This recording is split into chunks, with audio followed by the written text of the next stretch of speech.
आपको बता दें कि आज से कुछ साल पहले अलग अलग सोशल मीडिया प्लेटफॉर्म पर ये पोस्ट बहुत वायरल हुआ था, जिसमें बताया गया है कि ब्रह्मा जी ने अपनी ही पुत्री सरस्वती से शादी की। आज की इस वीडियो में हम आपको ब्रह्मा और सरस्वती की कहानी बताने जा रहे हैं, जिसे सुनने के बाद आप समझ पाएंगे कि हर जगह प्रचलित इस कथन में कितनी सच्चाई है और ब्रह्मा सरस्वती के बीच क्या संबंध है। इससे पहले आपको बता दें कि ब्रह्मा और सरस्वती की कहानी उस समय शुरू होती है जब इस सृष्टि की रचना हो रही थी। हिंदू ग्रंथ के मुताबिक सृष्टि की रचना ब्रह्मा जी द्वारा की गई है और इस ब्रह्मांड के पालनकर्ता के रूप में हम भगवान विष्णु को जानते हैं। साथ ही भगवान शंकर को सृष्टि के संहारक के रूप में जानते हैं। अब ब्रह्मा और सरस्वती की कहानी को समझने के लिए बने रहें हमारे वीडियो के अंत तक। कुछ लोगों का ऐसा मानना है कि भगवान ब्रह्मा की पूजा होने का कारण माता सरस्वती से जुड़ा हुआ है। एक वायरल पोस्ट के मुताबिक भगवान ब्रह्मा ने सरस्वती से शादी की थी, जो कि उनकी ही बेटी थी। इस वजह से भगवान ब्रह्मा की पूजा नहीं होती। इससे अच्छे से समझने के लिए हमारी वीडियो को पूरा देखें। एक वायरल पोस्ट के मुताबिक सरस्वती पुराण में भगवान ब्रह्मा और माता पार्वती के विवाह की बात लिखी हुई है। इस प्रसंग के मुताबिक जब भगवान ब्रह्मा सृष्टि का निर्माण कर रहे थे, सृष्टि के निर्माण को आगे जारी रखने के लिए ज्ञान की आवश्यकता थी। इसी वजह से अपने मन से उन्होंने माता सरस्वती का निर्माण किया। सरस्वती की कोई मां नहीं है, उनका जन्म भगवान ब्रह्मा के मन से हुआ है। सरस्वती को ज्ञान की देवी के रूप में जाना जाता है। भगवान ब्रह्मा ने सरस्वती के साथ साथ सृष्टि का निर्माण किया और सृष्टि के अलग अलग जीव जंतु, पहाड़, जंगल, नदी आदि का निर्माण किया। इस निर्माण प्रक्रिया के दौरान भगवान ब्रह्मा माता सरस्वती के रूप से आकर्षित हो गए। माता सरस्वती ज्ञान की देवी होने के साथ साथ रूप में भी बहुत आकर्षक थी, मगर सरस्वती का जन्म ब्रह्मा से हुआ था। इस वजह से जब भगवान ब्रह्मा सरस्वती की तरफ मोहित हो गए, तब देवलोक में उनकी बहुत निंदा हुई। हालांकि उन सब के बावजूद ब्रह्मा ने सरस्वती से विवाह किया और लगभग 100 साल तक पृथ्वी पर जंगल में निवास किया। पृथ्वी पर सरस्वती के साथ ब्रह्मा जब निवास कर रहे थे, तब उन दोनों के जरिए मनु नामक एक पुत्र का जन्म हुआ। आगे चलकर मनु की संतानें ही मनुष्य जाति के पनपने का कारण बनी। भगवान ब्रह्मा के इस व्यवहार के कारण देवलोक में यह निश्चय किया गया कि भगवान ब्रह्मा की पूजा नहीं की जाएगी। कुछ सूत्रों के मुताबिक सरस्वती पुराण में बताया गया है कि भगवान ब्रह्मा सरस्वती को अपने मन से उत्पन्न किया था और माता सरस्वती की खूबसूरती पर मोहित हो गए थे। जब सरस्वती माता इस बात को समझ गईं, तब भगवान ब्रह्मा की नजर से बचने के लिए वो रूप बदल कर धरती पर आ गई। मगर ब्रह्मा जी ने हार नहीं मानी और माता सरस्वती खोज निकाल ली। सरस्वती इसके लिए तैयार नहीं थी। सरस्वती ने ब्रह्मा को श्राप दिया था कि धरती का निर्माण करने के बावजूद धरती पर आप कभी नहीं पूजे जाएंगे। ब्रह्मा और सरस्वती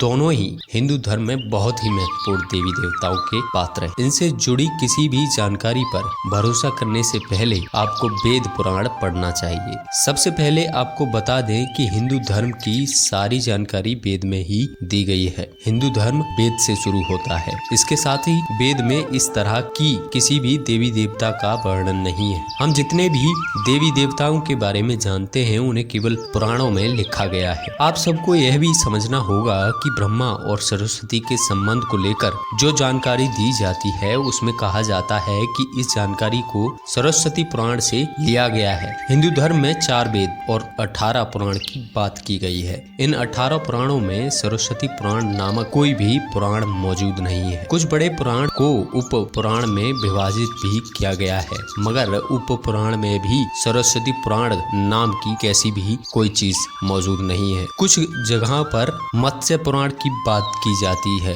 मगर इस पुराण में भी आपको सरस्वती और ब्रह्मा के विवाह जैसी कोई जानकारी नहीं मिलेगी। ऐसे में सवाल उठता है कि ब्रह्मा और सरस्वती के बीच कौन कौन सा संबंध था। इसके लिए आपको समझना होगा कि ब्रह्मा ने सृष्टि का निर्माण किया था, अर्थात जब भगवान ब्रह्मा इस सृष्टि का निर्माण करने बैठे, तब विष्णु और महेश के अलावा कुछ भी इस दुनिया पर मौजूद नहीं था। ऐसे में अगर उन्हें सृष्टि को आगे चलाने के लिए किसी भी पुरुष और स्त्री की आवश्यकता होगी, तो उन्हें अपने मन से उनकी रचना करनी होगी। इसी वजह से भगवान ब्रह्मा में माता सरस्वती आरती का जन्म अपने मन से किया और पृथ्वी को आगे संचालित करने के लिए धरती पर भेजा। इसमें पृथ्वी पर ज्ञान के संतुलन को बनाए रखने के लिए उन्होंने माता सरस्वती को अपने साथ रखा और साथ रहने वाली स्त्री को पत्नी का दर्जा दे दिया जाता है। अगर ब्रह्मांड में मौजूद हर चीज की रचना भगवान ब्रह्मा ने की है तो बेटी हो या पत्नी, दोनों की ही रचना भगवान ब्रह्मा के ही द्वारा संभव है। भगवान ब्रह्मा को अगर किसी के साथ विवाह करना था तो इसके लिए भी उन्हें किसी का निर्माण करने की आवश्यकता होती। उनके मन से उत्पन्न होने के कारण उनका रिश्ता बेटी की तरह भी लगाया जाता है। हालांकि सृष्टि का निर्माण होने के बाद अलग अलग घटनाओं के कारण ब्रह्मा का विवाह 5 बार हुआ था। इस वजह से उनकी 5 पत्नियां थीं, जिसमें सरस्वती, सावित्री, गायत्री, श्रद्धा और मेघा। आपने पृथ्वी पर बहुत सारे मंदिर देखे होंगे। हिंदू धर्म की अलग अलग मंदिरों में आपने अक्सर भगवान विष्णु या भगवान शंकर के मंदिर को देखा होगा। आपने पृथ्वी पर बहुत सारे मंदिर देखे होंगे। हिंदू धर्म के अलग अलग मंदिरों में अक्सर भगवान विष्णु या भगवान शंकर के मंदिर को देखा होगा। आपने कभी भी भगवान ब्रह्मा के मंदिर को नहीं देखा होगा। ऐसे में आपको बता दें कि राजस्थान में पुष्कर में भगवान ब्रह्मा का एक मंदिर है। वह मंदिर 3 झील से घिरा हुआ है और माना जाता है कि जहां भगवान ब्रह्मा के कमल से बना है। प्रचलित कथा के मुताबिक सृष्टि का निर्माण करने के बाद ब्रजनास नामक एक राक्षस ने धरती पर खूब उत्पात मचाया था।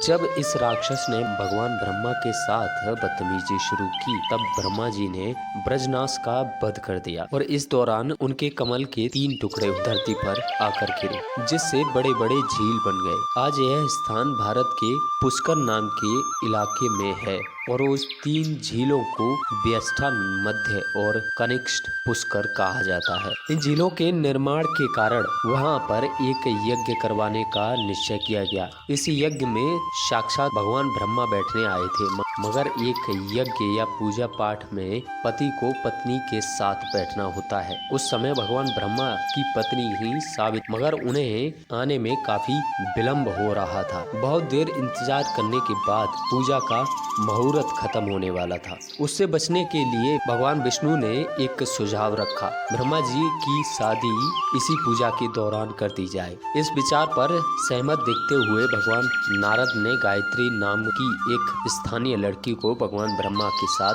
विवाह करने के लिए मना लिया। जब इन दोनों का विवाह हुआ और यज्ञ में भगवान ब्रह्मा गायत्री के साथ बैठकर पूजा को संपन्न किया, तभी वहां माता सावित्री आ गई और वह पूरी गतिविधि पर खूब क्रोधित हुई। उन्होंने इस क्रोध में आकर भगवान ब्रह्मा को श्राप दिया कि इस धरती पर उनकी पूजा कभी नहीं होगी। इसके बाद उन्होंने नारद को शादी के लिए लड़की खोजकर लाने के लिए श्राप दिया कि नारद आजीवन कुंवारे रहेंगे। जब माता सावित्री को पता चला कि यह विचार भगवान विष्णु ने प्रकट किया था, तो उनके श्राप से वह भी बच नहीं पाए। माता सावित्री ने भगवान विष्णु को श्राप दिया था कि वह अपनी पत्नी के वियोग में सालों तक भटकते नजर आएंगे। इसी श्राप के कारण राम अवतार में भगवान विष्णु को माता सीता से बिछड़ने का दुख भोगना पड़ा था। इसके बाद जब माता सावित्री का क्रोध कुछ कम नहीं हुआ, तब उन्होंने भगवान ब्रह्मा पर दया दिखाते हुए कहा कि उनकी पूजा धरती पर केवल एक जगह होगी, इस पुष्कर में ही